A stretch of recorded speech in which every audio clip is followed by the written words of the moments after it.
Hello again, everybody.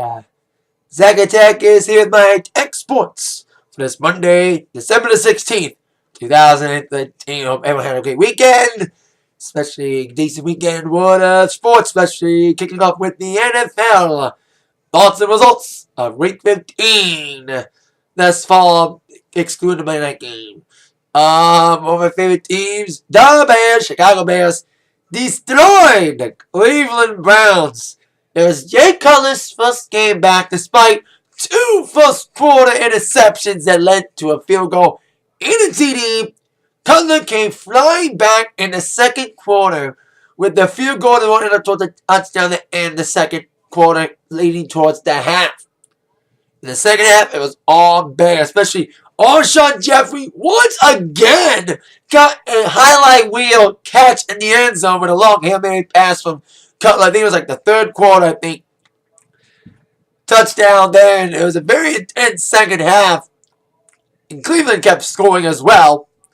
And I think there was a fumble as well that was recovered by Cleveland. But besides that, glad the Bears got the victory. 38-30. It was a very tight game against the Bears.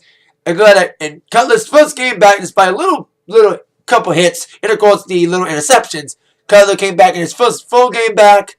Of course, the quarterback situation still not solved yet, with McCowan still in the background, but still, Cutler's first game back, a very successful one, with little blips, but it ain't going to affect the fact that the Bears won. And now Bears are in first place in the NFC North, 8-6. The Lions play, of course, tonight against the Ravens. If the Lions just so happen to lose tonight, not only can the Bears can say that they're undisputedly number one, they also can say that they beat the Ravens in after 2 hour storm delay with a second string quarterback. So if the Lions lose to the Ravens tonight, Bears beat the Ravens. So we'll see what the Lions can do tonight against the Ravens at home. The other big team that's trying to keep their playoff hopes alive, even without their beloved quarterback Rodgers, is the Green Bay Packers. And it started like a blowout in the first half. I watched the first half of the Packers game against the Dallas Cowboys. I changed the channel. I didn't watch the second half until because it was 19-3 at the end of the first half, and it felt like it was another game without Rodgers lost from the Packers. I flipped it on again. I was like, what? They catched up? I was like, wow. What a second half for the Packers. I can't believe they catched up. Not only did the Packers catch up, but they won. They came from behind 19-3 to come back to beat Dallas in Dallas 37-36. And everyone started making fun of Homo Womo again after he failed again. Fourth quarter meltdown for Tony Romo. The Cowboys had a chance to clinch playoffs. They failed. Also failed to clinch playoffs to clinch the division. New England Patriots in a heartbreaker against Miami came down to the last play. It was 14-10 or whatever the score was. 24-20, I think. Yeah, 24-20. 7 seconds left. Fourth down. Third down. In goal.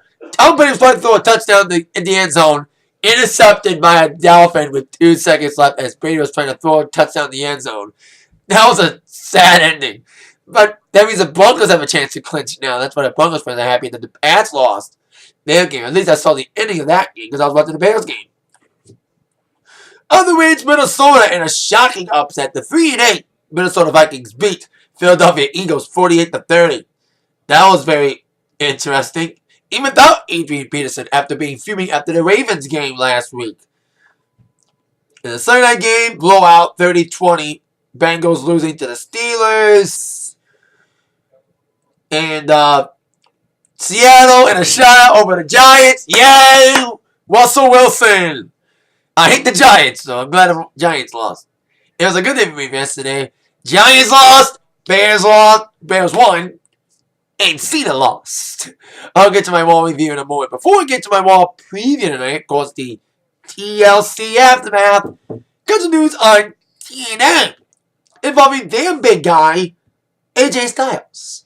Now, of course, as you know, AJ Styles has had real-life contract disputes from TNA for the last few months, even walking away from TNA with the belt after winning it at Bound for Glory, this whole little feud with Dixie Carter. Now, TNA has already taped Impacts until the end of the year. So AJ will make a few appearances in future Impacts because they're already taped in Orlando. Especially if possibly face up against the new paper champion they're going to crown Thursday on Impact. But when it comes to the current status of AJ Styles, it is official from AJ Styles' website today that after 11 years, AJ Styles is officially split with TNA. For a company that could be on the brink of being sold, this is probably the nail in the coffin. The biggest blow to TNA, losing their biggest star. AJ was built from TNA. He wasn't like a WWE guy who already was established when he came to TNA. AJ was a young guy who's been to the other companies, WCW and WWE, but was never a big established guy. He was a star in TNA. TNA made him a star. And instead of TNA couldn't come up, I don't care whose fault it was. It was AJ's fault or TNA's fault. Losing AJ is a big blow for TNA. They were self-made star. Of course, they called TNA the house that AJ built. The first X Division champion, multi-time world champion, tag champion, television champion. Losing AJ is a big blow. AJ released a big statement on his website, which I won't read the whole thing. I'll read a bit of it. Saying for the first time in 11 years, AJ Styles awakes to find himself without a professional wrestling contract. I can't help but to think, how did I get here? What might I have done wrong? All those persistent questions that any man or woman finds himself or herself unemployed would ask. I have always prided myself in being a wrestler that stays away from the things in this business that could easily destroy myself, my family, my marriage, and even my career. A wrestler goes above and beyond to give the fans what they pay to see, move forward, not better, but better for the blessings and memories I have been a part of since TNA's inception. My family and I are both grateful for the platform that TNA has allowed me to experience. TNA has been a blessing to our family for many years. We have made many friendships and many more memories. While you may not see AJ Styles anymore in TNA, you can be sure that he'll be traveling around the world and delivering more phenomenal matches. He has, of course, accepting independent bookings. When it comes to coming to WWE, I don't know if AJ will come to WWE. I doubt he will.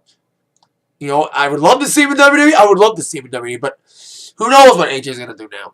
If he wants to go to WWE, it may be later on, but he may do these independent things. He could do Clash here in Michigan.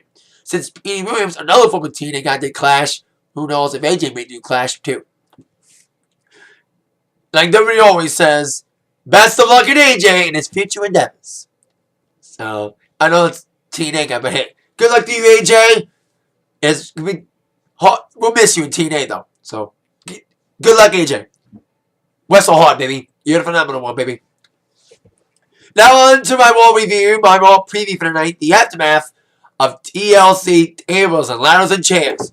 Oh my, if you didn't see my review last night, it was an entertaining pay-per-view. At least the tag team match was great, main event was decent, film match was just shitty. Everybody else mostly agree with my logic from what I've read on Facebook and all that.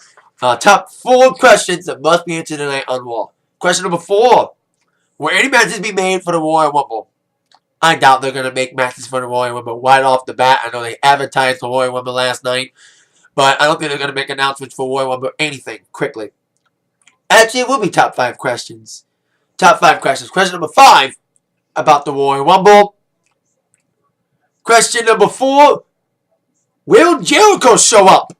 There was rumors about Jericho showing up last night at TLC, which didn't come to fruition. So we'll see if Jericho comes tonight or any other night to prepare for a possible Jericho comeback. So, who knows if Jericho's going to be back tonight, but I would love to see him back. He is, of course, the first undisputed champion. It would be great to crown the new World Heavyweight, WWE World Heavyweight Champion, not the Unified Champion, going against the fan votes, but the WWE World Heavyweight Champion, of course, Randy Orton. We'll get to him in a moment. Question number 3. What's next for D-Boy and the Wyatts? D-Boy got beat down in his handicap match last night. Punk successful in his handicap match against the Shield, but Punk not too successful against the Wyatts. Getting Sister Abigail from Bray Wyatt in the match. We'll see how Daniel Bryan goes from here. The multi-time Slammy winner includes Superstar of the Year. I was hoping for that, and I'm glad he won it.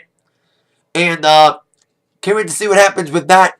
And hope D-Bry gets done with the Wyatts before Rumble. Like I said in my review last night, I hope D-Bry wins the Rumble. I predict it. Question number 2. What's next for John Cena? Now he's not the WWE World Heavyweight Champion. I seriously thought that Super Cena was going to win last night. Because he's the guy, and I did not think he was actually going to lose and not be the first unified champion in over 10 years. But Orton did it. And I think he botched the ending. If you saw my review, he botched the ending. We're probably going to show it again on why I think he botched the ending. He was supposed to go through the table, not hit his head on it.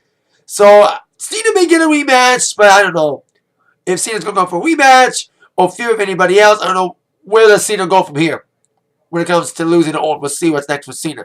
Speaking of what's next, question number 1, who's next for Orton?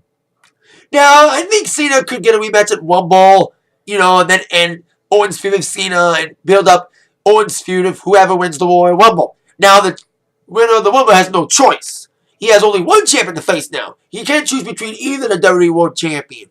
He only has one champion to face, to choose. And that's the undisputed WWE World Heavyweight Champion, Randy Orton. So we'll see what happens there. See what's next for Orton and Cena in the aftermath of ELC tonight on Raw at 8/7 Central on USA Network. That is it for this Atak Sportz for today. And I haven't said this in a few weeks, and I'll say it. See you later on tonight for my Raw review. I'll be able to watch Raw tonight. My Jefferson show got canceled because of the Lions game. So I'm making a Raw review tonight, everybody. With that in mind, you've all been attacked by the sports news from Zach. Thank you all very much for watching. See you later. Yes! Yes! Yes!